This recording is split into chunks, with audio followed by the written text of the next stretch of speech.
સ્વાગત છે તમારું સરસ્વતી ગ્રુપ ઓફ એજ્યુકેશનની જે ઓનલાઈન સફર છે તેમાં એજ્યુકેશન એટ સરસ્વતી નામની YouTube ચેનલમાં મિત્રો લાસ્ટ લેક્ચરમાં આપણે WH ક્વેશ્ચન્સ જે છે એના વિશે માહિતી મેળવેલી કે ભાઈ ટોટલ who છે, what છે, whom છે, whose છે, which, where, when, how એવા અસંખ્ય તો ન કહી શકાય પરંતુ 14-15 જેવા જે WH શબ્દ છે એના વિશે ડિટેલમાં માહિતી મેળવેલી. દાખલા તરીકે ભાઈ પેલું who છે તો who એટલે કે કોણ, કર્તા મેળવવા માટે એનો ઉપયોગ થાય છે. કોઈ પણ વાક્ય હોય, એક્ટિવ વોઇસ ની વાત કરું છું, કોઈ પણ એક્ટિવ વોઇસ ના વાક્યમાં જ્યારે તમને ખબર ન હોય કે વાક્યનો કર્તા કોણ છે એ તમારે મેળવવો હોય એના માટે who થી પ્રશ્ન પૂછી શકાય છે. તો હવે મેં તમને લાસ્ટ લેક્ચરમાં એમ કહેલું કે આપણે જે નેક્સ્ટ લેક્ચર આવશે એટલે કે અત્યારનો આજનો લેક્ચર જે છે એમાં આપણે who ની એક વાક્ય રચના જોઈશું. જે માસ્ટર સેન્ટેન્સ પેટર્ન છે એની પર અભ્યાસ કરીશું. તો માસ્ટર સેન્ટેન્સ પેટર્ન શું છે તો એ આપણે 10 કાર્ડ મુજબ એને આપણે સેટ કરવી હોય તો કે કંઈક આ રીતે લખી શકાય. તો સૌપ્રથમ આપણે જે 10 કાર્ડ છે એમાંથી પહેલા બે જે કાર્ડ છે એને આપણે અલગ તારવી લઈએ. અલગ તારવી લઈએ મીન્સ કે આ રીતે કે ભાઈ પેલું જે છે એ સિમ્પલ પ્રેઝન્ટ ટેન્સ. તો સિમ્પલ પ્રેઝન્ટ ટેન્સ જે છે એમાં who ની વાક્ય રચના કઈ રીતે થશે તો કે who plus V1 plus SK is plus કર્મ પ્લસ અન્ય શબ્દ અને પ્લસ ક્વેશ્ચન માર્ક. હવે જો સિમ્પલ પ્રેઝન્ટ ટેન્સ એટલે કે સાદા વર્તમાન કાળની હકાર વાક્ય રચના જોવી હોય તો who ની જગ્યાએ આવશે કર્તા પ્લસ ક્રિયાપદનું મૂળ રૂપ. જો ત્રીજો પુરુષ એકવચન કર્તા તરીકે હશે તો SK is લાગશે.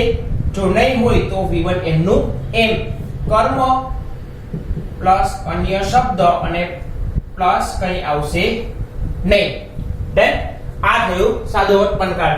સાદો ભૂતકાળ જોવો હોય તો કે સાદો ભૂતકાળ જોવો હોય તેની હકાર વાક્ય રચના થશે કર્તા પ્લસ V2 એટલે કે ક્રિયાપદનું ભૂતકાળનું રૂપ પ્લસ કર્મ અને પ્લસ તો કે અન્ય શબ્દ પ્લસ ક્વેશ્ચન માર્ક. સોરી અહીંયા પણ ક્વેશ્ચન માર્ક આવશે નહીં. તો હવે who વાળી વાક્ય રચના જોઈએ તો અહીંયા કર્તાની જગ્યાએ શું મૂકવાનું ખાલી who. બાકીની વાક્ય રચના તો કે એમની એમ.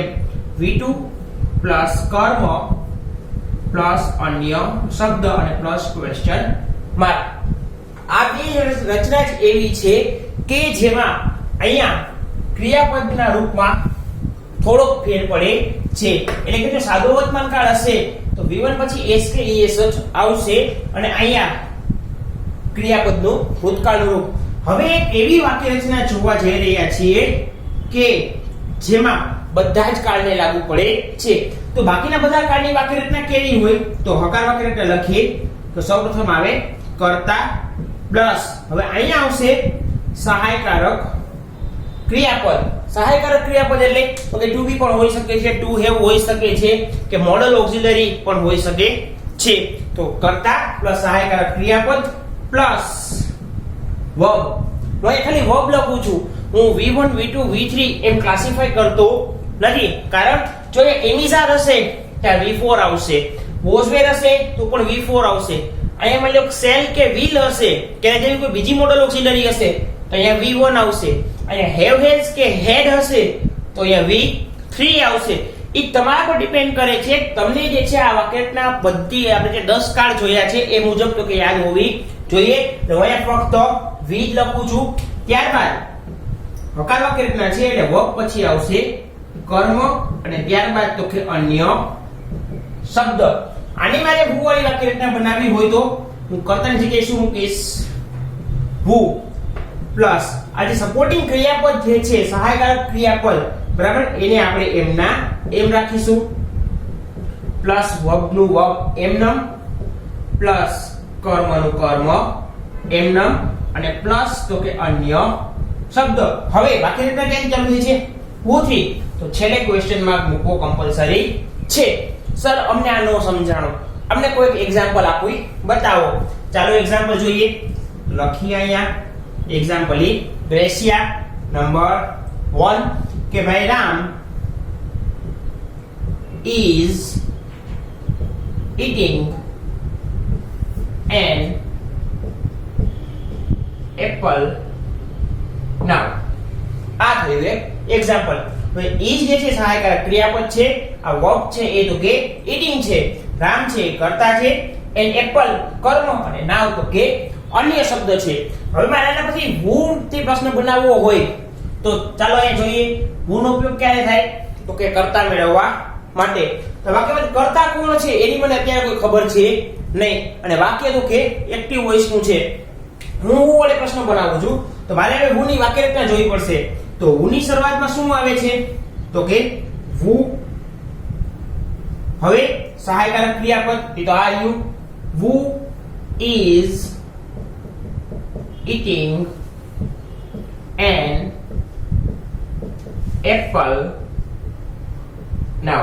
અત્યારે સફરજન કોણ ખાઈ રહ્યું છે. ડન. તમને એમ થાય સર બહુવચન હોય તો ઓકે, તો આ રીતે થશે કે માની લો કે અહીંયા એમ આપે કે ભાઈ Ram and Bharat were playing cricket then. Ram અને ભરત ત્યારે ક્રિકેટ રમી રહ્યા હતા. તો હવે મારામાં who થી પ્રશ્ન પૂછવો હોય તો હું ફક્ત એક જ ચેન્જીસ કરી, આ રામ અને ભરત છે એની જગ્યાએ હું શું મૂકીશ who, બાકીનું બધું એમનેમ. અને છેલ્લે તો કે હું અહીંયા ફૂલ સ્ટોપ છે ન્યા તો હું છેલ્લે મૂકીશ ક્વેશ્ચન માર્ક. ડન. તો આ જ રીતે કોઈ પણ કાળનું વાક્ય આપે એમાં જો who વડે પ્રશ્ન બનાવવાનો હશે તો જે કર્તાની જગ્યાએ આપણે શું મૂકવાનું રહેશે who.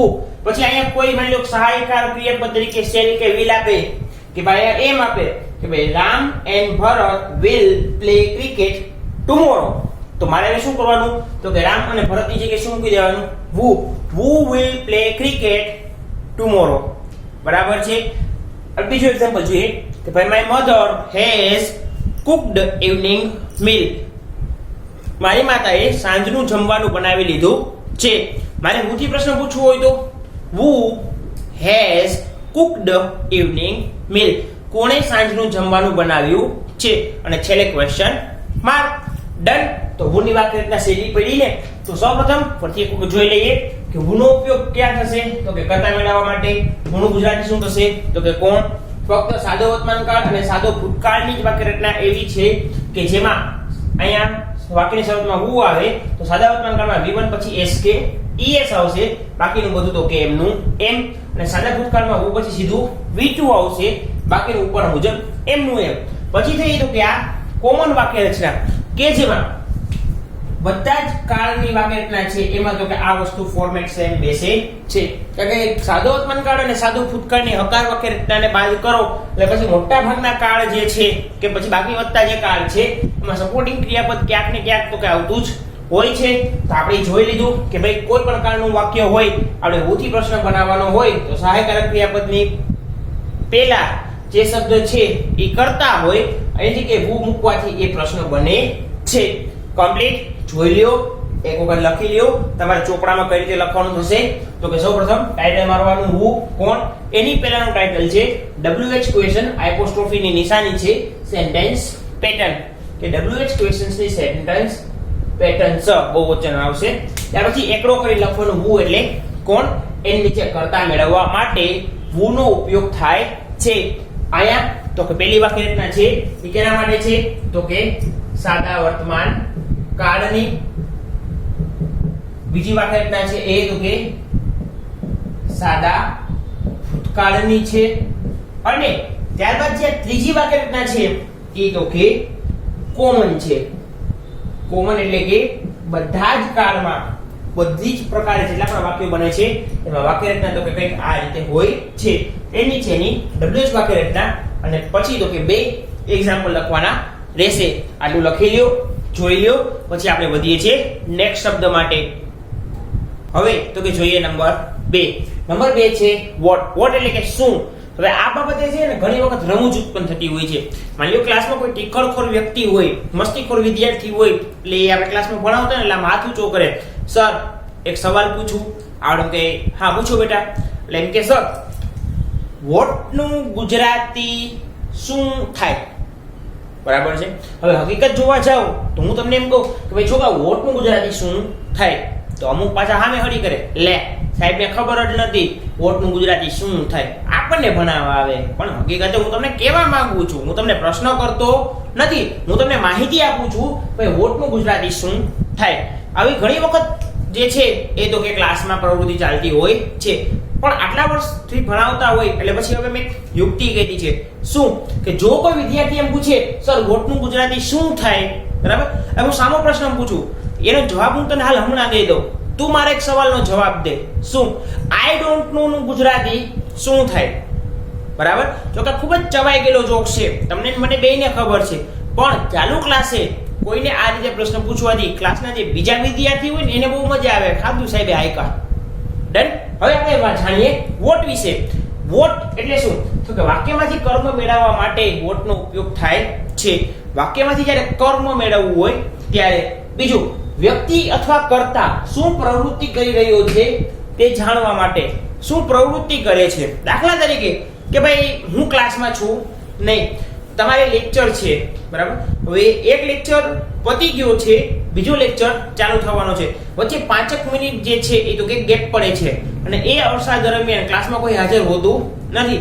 ત્યારે અમે સ્વાભાવિક છે રિસેપ્શનમાં જે છે પૂછીએ જે તે વ્યક્તિ બેઠા હોય એને કે ભાઈ જુઓ તો આ ક્લાસ નંબરના વિદ્યાર્થીઓ અત્યારે શું પ્રવૃત્તિ કરી રહ્યા છે, તો અમે એમ પૂછશું what do they do currently, તેઓ અત્યારે શું કરી રહ્યા છે. અથવા તમને પૂછવું હોય કે ભાઈ તમે ક્લાસમાં ભણાવતો હોય, માની લો અત્યારે છું, અને ભાઈ તમારું મોબાઈલમાં ધ્યાન નથી, તમે સાઈડમાં મોબાઈલને થંબનેલ તરીકે રાખી રહ્યો છો જેથી ઓડિયો આવે છે, અને પછી પાછળ કોઈ બીજી પ્રવૃત્તિ કરો છો, બીજી કોઈ સોશિયલ નેટવર્કિંગ સાઇટનો ઉપયોગ કરો છો, હું તમને ત્યાં પૂછું ભાઈ વોટ આર યુ ડુઇંગ નાઉ, તમે અત્યારે શું કરી રહ્યા છો, કારણ કે મને તમારી પ્રવૃત્તિની ખબર છે નહીં, તો ત્યારે હું વોટનો ઉપયોગ કરીશ. ત્રીજું છે વ્યક્તિનો વ્યવસાય જાણવા માટે. વ્યક્તિનો વ્યવસાય તો પ્રોફેશન જાણવા માટે, એટલે કે ભાઈ મારે પૂછવું હોય કે ભાઈ તમારા પિતાજી નો વ્યવસાય શું છે, તો હું શું પૂછીશ કે તમારા પિતા કોણ છે, ના તમારા પિતા શું છે, હું એમ પૂછીશ કે વોટ ઇઝ યોર ફાધર, બરાબર. ચાલો હું એમ પૂછું છું કે તમારા પિતા શું છે, તો તમારો જવાબ કંઈક એમ હશે my father is an engineer, કે મારા પિતા એક ઇજનેર છે. My father is a doctor, કે મારા પિતા એક ડોક્ટર છે. જો કોઈ ધંધા સાથે સંકળાયેલા હશે તો તમે એમ કહેશો my father is a businessman, કે મારા પિતા જે છે એક બિઝનેસમેન છે. એન્ટરપ્રિનર છે, કે સર્વિસ પ્રોવાઇડર છે, કે બેંકના એમ્પ્લોય છે, ગવર્નમેન્ટ એમ્પ્લોય છે, જે છે તે. પણ મારે કોઈનો વ્યવસાય જાણવો હોય તો હું વ્યક્તિને વ્યવસાય જાણવા માટે વોટનો ઉપયોગ કરી શકું છું. ત્યાર પછી તો કે સેન્ટેન્સ પેટર્ન. હવે સેન્ટેન્સ પેટર્નમાં અહીંયા વોટ અને whom મેં બે લખ્યા છે, તો હવે આમાંથી whom ક્યારે થાય, તો કે whom નો ઉપયોગ પણ સેમ જ થશે વાક્યમાંથી કર્મ મેળવવા માટે. whom ને આ બે મુદ્દા લાગુ પડી શકતા નથી. એટલે તમે જે લખતા હશો ત્યારે ટાઇટલ આપવાનું વોટ એટલે શું, અને ત્યારબાદ whom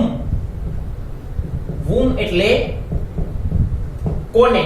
તો પેલું જે વાક્ય છે વાક્યમાંથી કર્મ મેળવવા માટે એ બેયને લાગુ પડશે, આ બે વસ્તુ જે છે એ whom ને લાગુ પડશે નહીં. બેયની સેન્ટેન્સ પેટર્ન એક જ થશે કે ભાઈ તમે વાક્યમાં વોટ લખો કે whom લખો, એનાથી કોઈ ફેર પડશે નહીં. પણ હા, વાક્યમાં વોટ કે whom લખવાથી અહીંયા કરતા પછી ક્રિયાપદ પછી કર્મ જે છે એ તો કે ગાયબ થઈ જાય છે. સજીવ હોય કે નિર્જીવ હોય વાક્યમાં કર્મ આવતું નથી. દાખલા તરીકે કે ભાઈ હું એક્ઝામ્પલ દઉં છું, example question number 1, what did Rahul eat? રાહુલે શું ખાધું? what અહીંયા did સાયકલ ક્રિયાપદ, રાહુલ કરતા, eat વર્બ, અને અન્ય શબ્દ જો મૂકવા હોય તો એમ લખી શકું yesterday.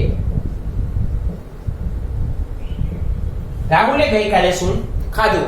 ડન. મારે whom થી પ્રશ્ન પૂછવો હોય તો હું આમ પૂછી શકું whom has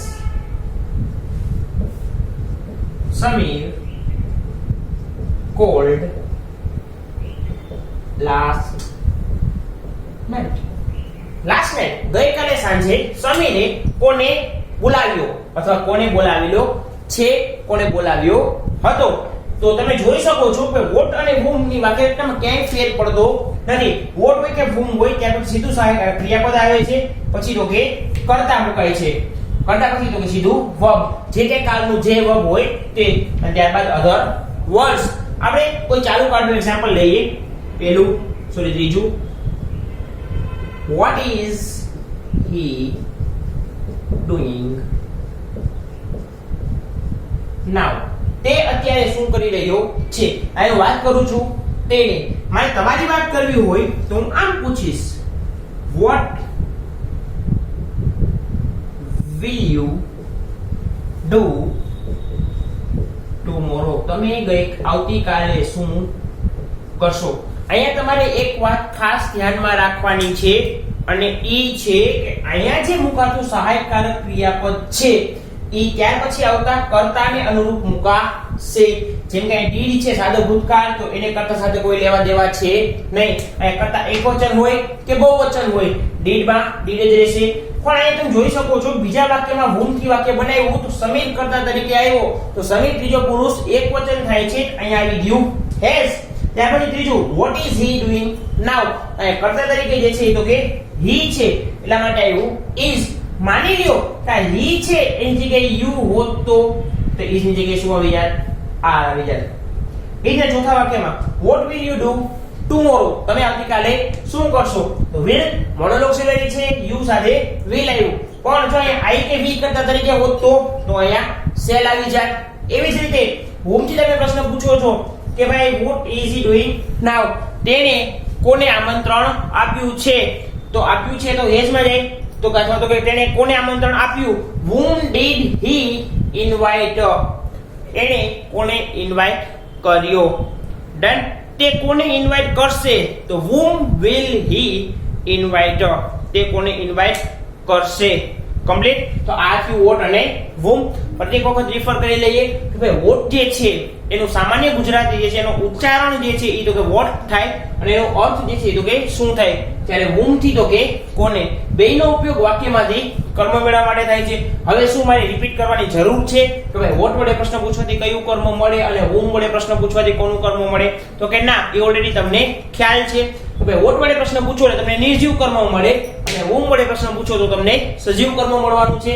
વોટમાં બીજું વાક્ય છે કે વ્યક્તિ કે કર્તા શું પ્રવૃત્તિ કરી રહ્યો છે તે જાણવા માટે. ત્રીજું એક્ઝામ્પલ કે what is he doing now? તે અત્યારે શું કરી રહ્યો છે? તે વ્યક્તિની પ્રવૃત્તિ જાણી શકાય છે. ત્રીજું છે વ્યક્તિનો વ્યવસાય જાણવા માટે. તો એક્ઝામ્પલ લખી નાખીએ કે ભાઈ વ્યક્તિનો વ્યવસાય જાણવો હોય તો પ્રશ્ન આમ પૂછાય કે what is your father? તમારા પિતા શું છે? એનો જવાબ એમ આપી શકાય કે my father is a businessman. મારા પિતા એક બિઝનેસમેન છે. અથવા એન્જિનિયર લખી શકો, સીએ લખી શકો, ડોક્ટર લખી શકો છો, એન્ટરપ્રેન્યોર લખી શકો છો, બેંક એમ્પ્લોય લખી શકો છો, ગવર્નમેન્ટ એમ્પ્લોય, કોઈ પણ તમે ત્યાં મેન્શન કરી શકો છો. તો આ થઈ ગયું વોટ નું.